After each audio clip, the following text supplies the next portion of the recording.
Meaning of extra. Extra. Extra. Extra. Extra. Extra can be used as an adjective to describe something that is additional, beyond what is expected or necessary.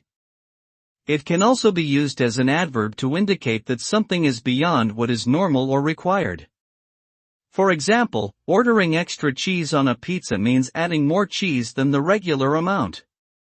Saying that someone gave an extraordinary performance means it was exceptional and beyond what was expected. In general, extra implies going above and beyond the norm or typical expectations in some way, often in a positive sense.